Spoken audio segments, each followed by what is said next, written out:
Deuteronomio, capítulo 26. La memoria agradecida y la identidad del pueblo elegido.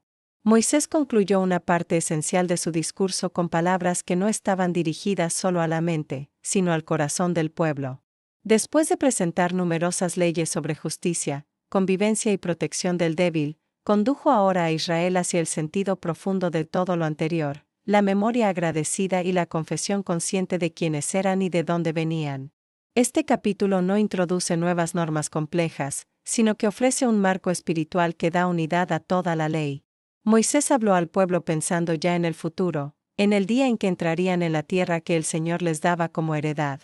Les indicó que cuando tomaran posesión de ella, cuando cada familia trabajara su campo y recogiera sus primeros frutos, no debían olvidar el origen de esa bendición.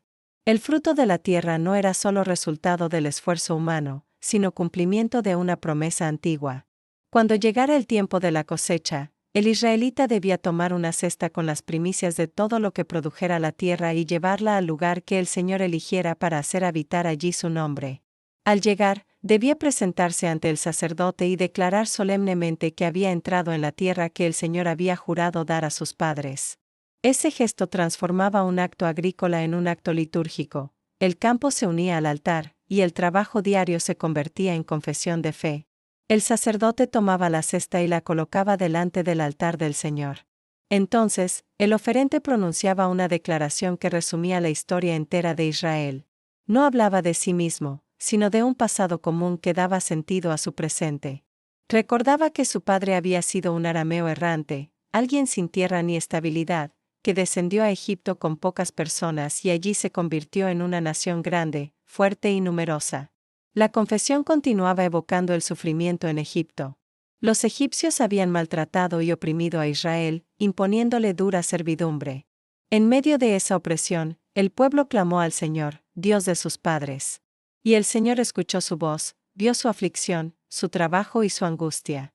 No permaneció indiferente, sino que actuó con mano poderosa, con brazo extendido, con señales y prodigios. Moisés quiso que cada israelita recordara que la liberación no fue fruto de una rebelión exitosa, sino de la intervención directa de Dios. El Señor los sacó de Egipto y los condujo a una tierra buena y espaciosa, una tierra que manaba leche y miel. Por eso, al presentar las primicias, el oferente concluía reconociendo que aquellos frutos eran respuesta a la fidelidad divina. Tras esta confesión, el pueblo debía alegrarse por todo el bien que el Señor les había dado, no solo ellos, sino también el levita y el extranjero que vivían entre ellos. La alegría no era individualista ni exclusiva. La bendición se compartía, y la celebración incluía a quienes no tenían heredad propia. Moisés pasó luego a otra situación ritual, el tercer año, llamado el año del diezmo. En ese año, el diezmo no se llevaba al santuario central, sino que se almacenaba en las ciudades para sostener al levita, al extranjero, al huérfano y a la viuda. Cuando se hubiera cumplido este mandato, el israelita debía presentarse delante del Señor y declarar que había sacado de su casa lo consagrado y lo había entregado conforme a todo lo ordenado, sin apartarse ni olvidar ningún mandamiento. La declaración incluía una afirmación de integridad moral.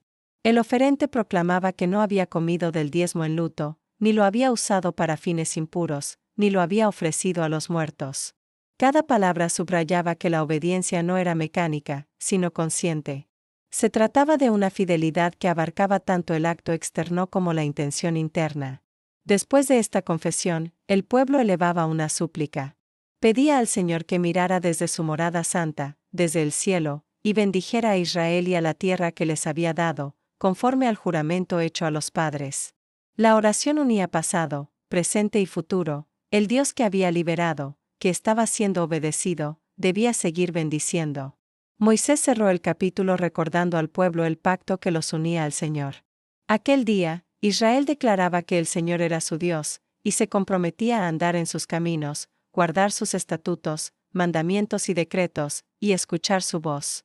A su vez, el Señor declaraba que Israel era su pueblo especial, su posesión escogida, tal como lo había prometido. Este pacto no era solo una relación jurídica, sino una vocación. Israel debía ser exaltado en alabanza, fama y gloria sobre todas las naciones, y debía ser un pueblo santo para el Señor su Dios. La santidad no se presentaba como aislamiento vacío, sino como consecuencia natural de vivir conforme a la palabra recibida. Reflexión. Deuteronomio 26 es un capítulo profundamente espiritual, porque enseña a Israel a recordar y a confesar. No se trata solo de obedecer leyes, sino de mantener viva la memoria de la gracia recibida. El peligro no era únicamente la desobediencia, sino el olvido, olvidar el origen humilde, el sufrimiento pasado y la mano poderosa que los había liberado. La confesión de las primicias transforma la historia en oración. Cada israelita, al presentar el fruto de su trabajo, se reconoce heredero de una promesa y testigo de una fidelidad que atraviesa generaciones. El trabajo del campo se convierte en acto de fe, y la prosperidad en responsabilidad compartida. El capítulo subraya también que la verdadera obediencia incluye justicia social. El diezmo para el levita, el extranjero, el huérfano y la viuda muestra que la bendición de Dios nunca es solo para quien la recibe primero, sino para toda la comunidad. La fe se verifica en la manera en que se comparte. Finalmente, Deuteronomio 26 recuerda que el pacto es mutuo. El pueblo confiesa al Señor como su Dios, y Dios confirma al pueblo como su posesión especial. La identidad de Israel no se basa en su fuerza ni en su número, sino en esta relación viva y comprometida. Este capítulo invita a vivir la fe desde la memoria agradecida. Quien recuerda de dónde ha sido sacado y quien lo ha sostenido, aprende a obedecer no por temor, sino por gratitud.